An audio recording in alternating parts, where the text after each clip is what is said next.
Hello everybody, this is Simon with Let's Play Sonic Unleashed. Very similar to the pattern established in previous countries we've visited, the second act is a grueling ordeal that takes forever to go through and is also much harder to reach in the hub world itself, whereas the third act is actually just immediately visible and it's not that big of a deal. However, it is in this case a much more focused platforming challenge, and it is focused around these rings here, which have been slightly underutilized in the stage itself, but boy, does this one here show what you can do if you just have an entire stage of rings. And mostly this leads to a little bit of frustration with the air boost, as we have seen in the actual stage before. We also had a side quest where we had a little bit more ring action, but you know, all of that is going to come back a lot more later on. Anyway, this is how you get the moon medal here. It's not that big of a deal, you just have to be smart, come actually from above. And then there's this jump. This jump is going to kill me like 15 times. I'm not going to show every single one, but rest assured this is actually quite annoying to go up there. It is right at the edge of what Sonic can do, and you have to be straight on and not think that you can fudge it. And similar here as well, you saw that I was hitting it a bit from the side, but no, you have to go to the very rim and the shortest distance between the rings. And this is just basically while I'm learning the stage, and of course there's going to be an S-rank attempt later on, and there I will die a lot more often here. But as I said, I'm not going to show every single one of those because it would get boring really fast. Just as I said, rest assured there is a bunch of game overs in between. And here I was like, yeah, I'm just gonna use invincibility, that's fine, didn't last nearly long enough, but yeah. And this sun medal here is a little bit weird because I didn't get it here, and I'm not going to get it the second time. Free moon medal here. And later on we are going to find out that there is actually not a big deal in getting it, it's just a bit weird and janky anyway. Here I have to stall out, and oh, I guess the targeting reticle didn't show up in time, so that's a bit annoying.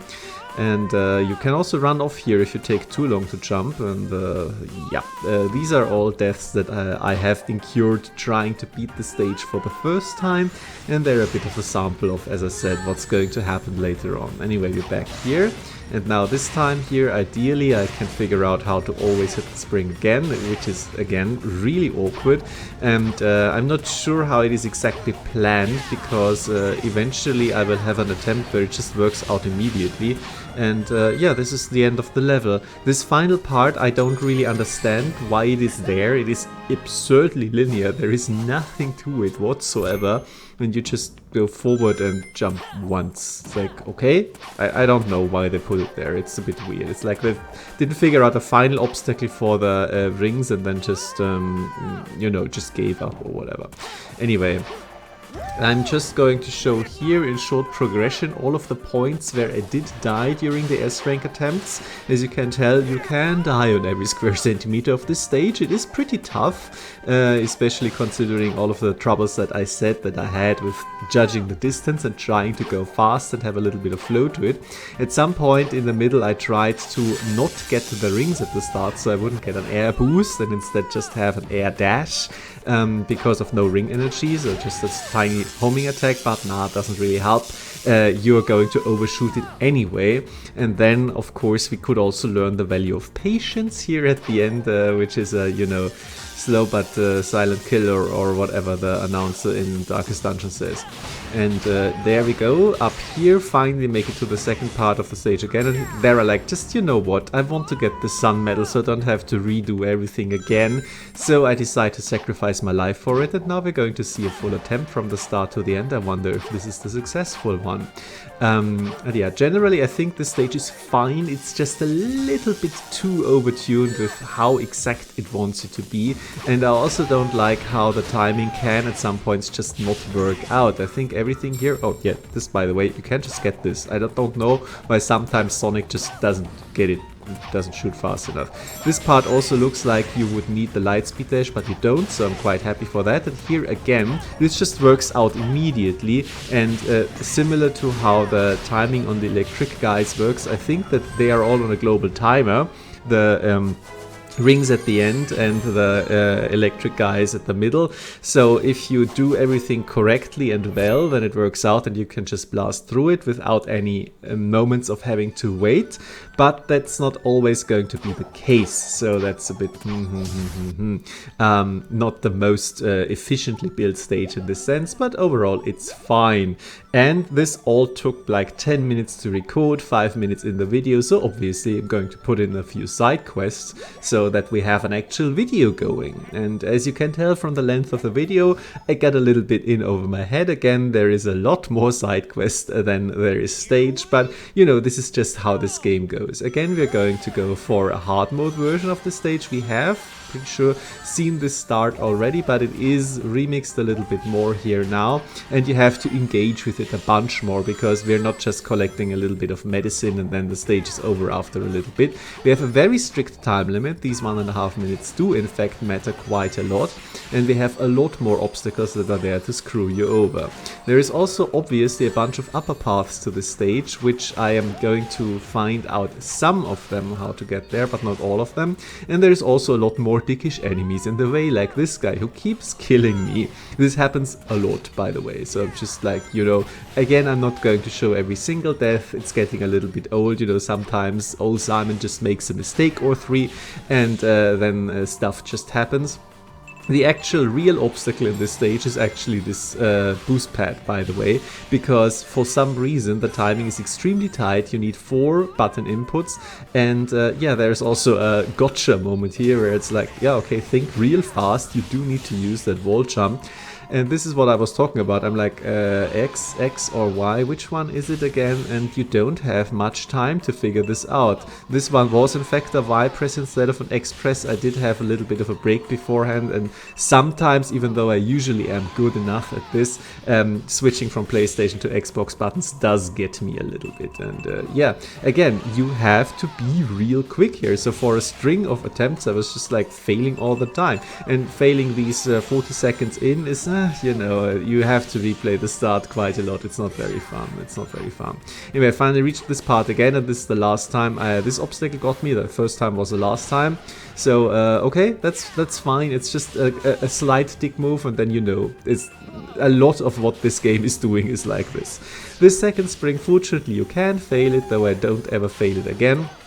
This one is already intuitively the best way to do it, where you just jump over everything, because boy, that guy with the spring for a hand is a huge dick, as we're going to see in a bit as well.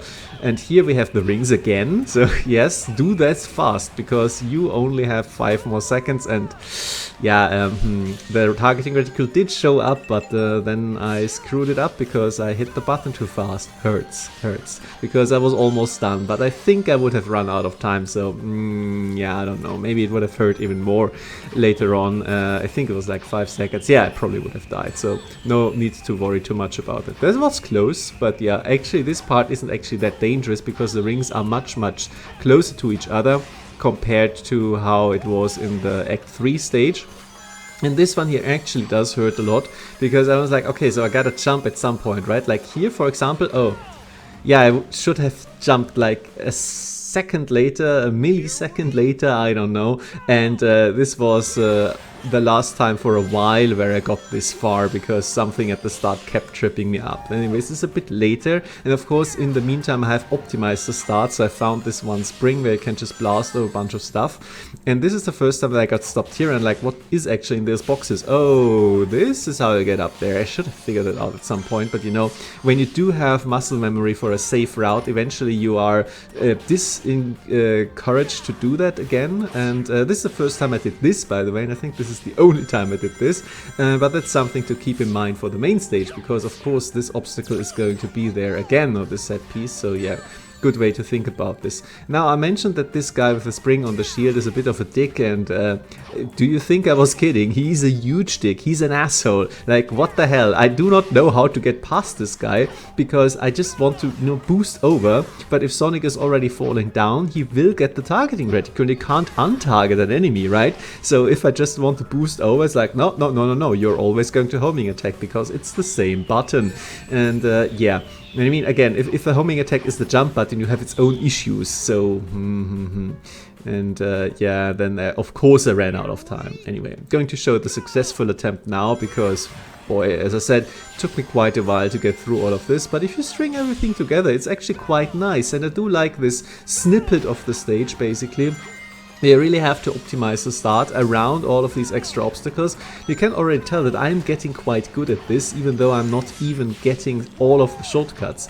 Here I keep trying as well, by the way, just never going up to the ring. I wonder if there's something where they removed a helper thing from the actual stage, so that for the hard mode you really have to struggle getting up there and do the exact boost timing, but I don't know because I haven't like fully explored the main stage yet, so something that I don't know. Anyway, this obstacle is always going to go the same way. If you do it once, then you will never get tricked again. Getting up to this ring is really difficult. You really have to absolutely memorize that it's going to be there. I don't think that you can do that on reflex. The second you see it coming in from off screen, it's already gone. Then here, as I said, always jump over this guy. He's just too much of a dick to try and bother with, and it's not like you need the points for anything because these missions are not ranked, of course, just having to go through. Sincerely don't know why there is a string of rings at the back there, because are you really going to stop and get those for a full rotation while you're getting pelted with missiles? Yeah, so this is now real stressful because I'm finally at the stretch at the end again, and I'm like, yeah, just go to the side, and then I know that I have to go to the middle again. Okay, this is how it's the main stage. Almost out of time, but I figured it couldn't be much longer, and this is in fact how it is. We are stopping here. There, that other side quest where you had to do a lot of water sliding and not getting hit has started. So by this point we have basically seen, except for the last chase part, we haven't seen that again. I don't think that there is a hard mode version of that, though I'm happy to be surprised.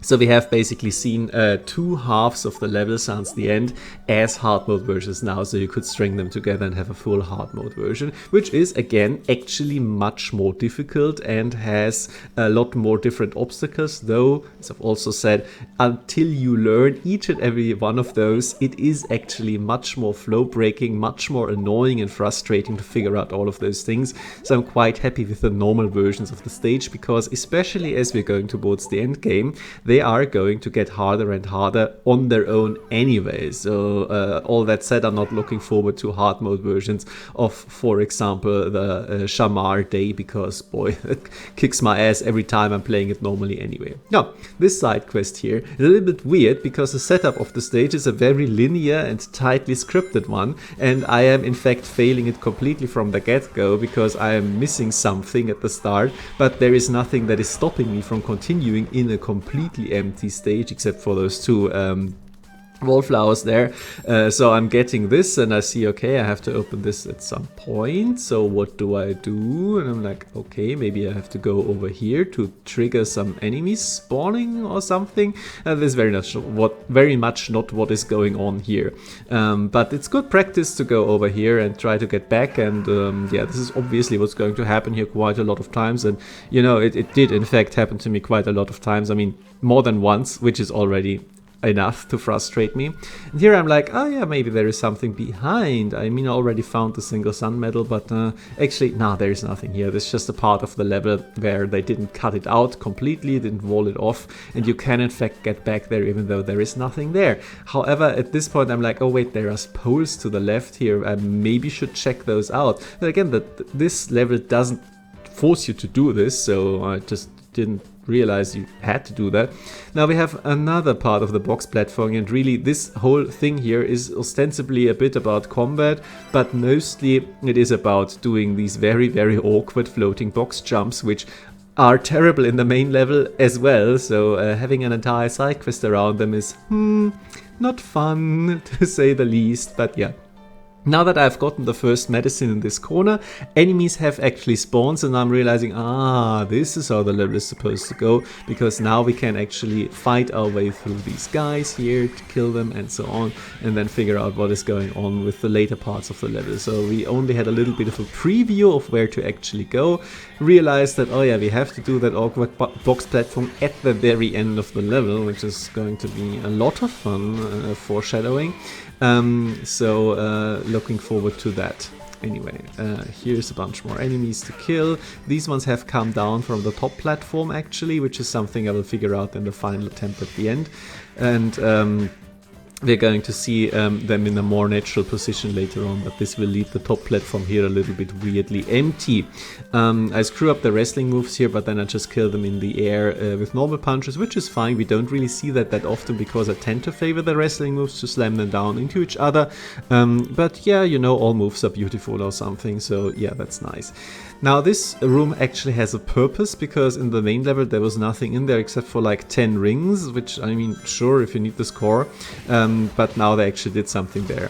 I do really like these rush moves, by the way. They deal quite a lot of damage for something that you chain into from a sprint, which you're naturally going to do between set pieces anyway. And then you can really go from one enemy to the next as you are clawing them up. It's pretty good. And we've also seen already that, for example, the aerial spin move that you can do deals insane amounts of damage if it hits an enemy more than once. And I'm going to keep putting those into my moveset because they are really, really good. And they feel really satisfying to use if you pull them off correctly. So in this sense, I'm getting more and more happy with the combat system as I unlock more stuff. And yeah, this can happen. By the way, it's not fun. You know what? It can happen again if that stupid fucking plant hits you off again, and then you have to redo the entire stage again. So cool. Yeah, anyway. I pondered if I should cut this out because, you know, we have seen the stage, but on the other hand, I do like showing off these kind of efficient knowledge runs now that I have gotten some practice in. This is basically the S rank run for this stage, even though it's unranked, because I'm doing just fine here. I'm pretty sure I can't really do much more better casually. Of course, you can always speedrun this stuff and do it like insanely fast. That's not what I am about. Here's the aerial drill move I was talking about, and in general I do kind of like myself seeing how the progression goes, how I'm getting better at these individual obstacles now that I've figured them out. And here's, by the way, the charge up punch. I have now realized that, wait, I have got those and I should maybe try them out a little bit more. And they are high risk because you can get hit out of them, but if you hit them, then they are very high reward, because a charged up straight punch deals an insane amount of damage.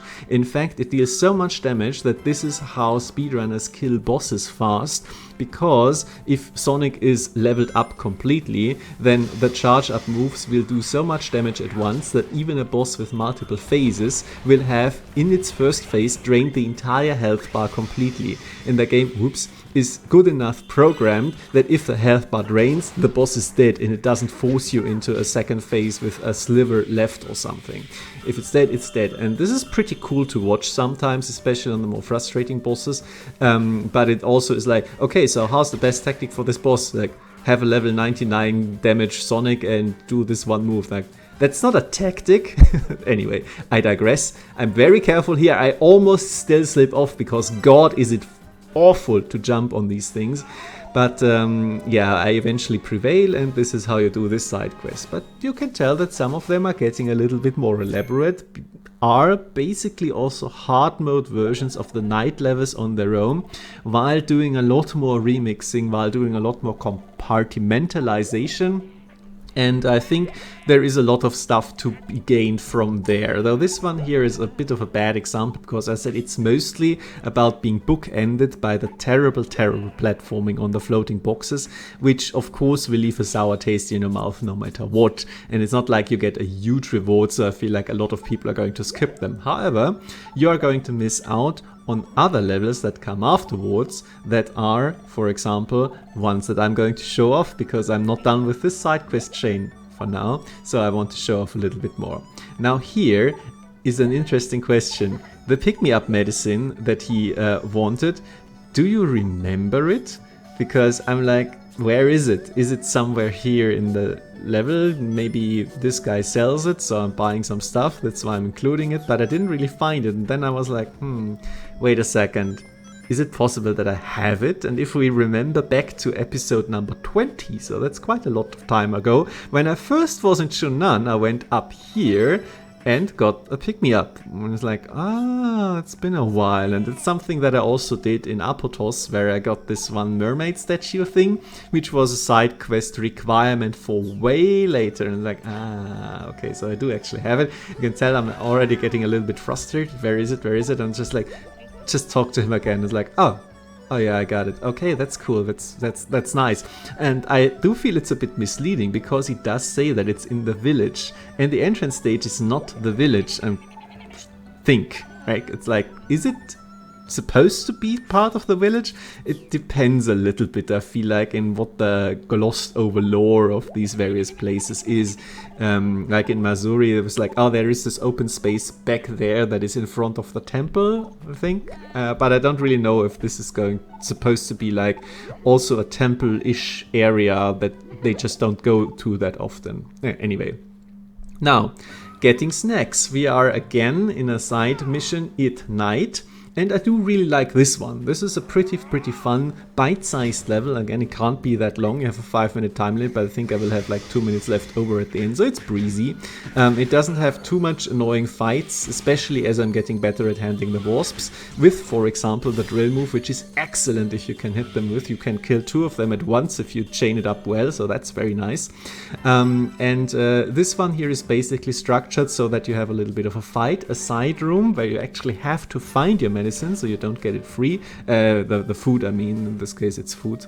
Then you have a little bit of a platforming obstacle in between. And as you can tell, again, this is not part of the main stage at all. This entire part here is similar to that other side quest we did with a bunch of combat. Basically bespokely made just for this, unless I was missing something in the main stage. You can get back here, but this is basically the other side of the goal, as we're going to see in a bit when we reach the end here, where I was pondering, can I even get over there? I mean, maybe you can, or maybe there is medals over there in the main stage, but I don't think so. I think like they made like this stage with like 2 branches extending off the goal, and then originally maybe the goal was supposed to be here at the end, and they were like, the stage is getting way too long, so maybe we're just not gonna do that. Yeah, and here is something I also figure out. There is another charge move for the sweeping attack, so the X button on Xbox, and it's actually quite good as well. Like, I hadn't used it before, I hadn't really seen it before, because all of the speedrunners for boss kills use the straight one, the Y button, but charging up X inside a bunch of enemies is insanely powerful. Extremely free metal here, by the way. And I'm going to use it a bunch of times more because, see, you hit the wasps very easily with that because it goes high enough. And if you're surrounded by them, even if they are moving around a little, it's going to kill them real good. And I do appreciate that a lot because, again, I hate them. They are really annoying enemies because they keep dodging out of the way, they keep going back, or they keep going up out of the way of your punches. But yeah, and here is, as we can see on the side, the end of the normal level where you don't really go from here, and up here you can't really go from the normal level as well. So again, it's interesting, and I think that this is basically they made a bigger level and then decided, nah, actually not, and cut it apart a little bit. And we're going to see more evidence of that in some other stages at night here in Chunnan. Anyway, in the final parts of this video, I'm basically trying to see if I can continue the side quest chain, because obviously we did not yet get a message that now the Elder is satisfied with our treatment and he is still a little bit depressed about not being able to help us, but sadly that's not the case. He is not going to progress, and I feel like I have to get another story checkpoint until he will respond again, and it takes me a little bit to look for that, so while I do that, I cut it out. Enjoy these 2 NPCs playing a little game, and thank you very much for your attention.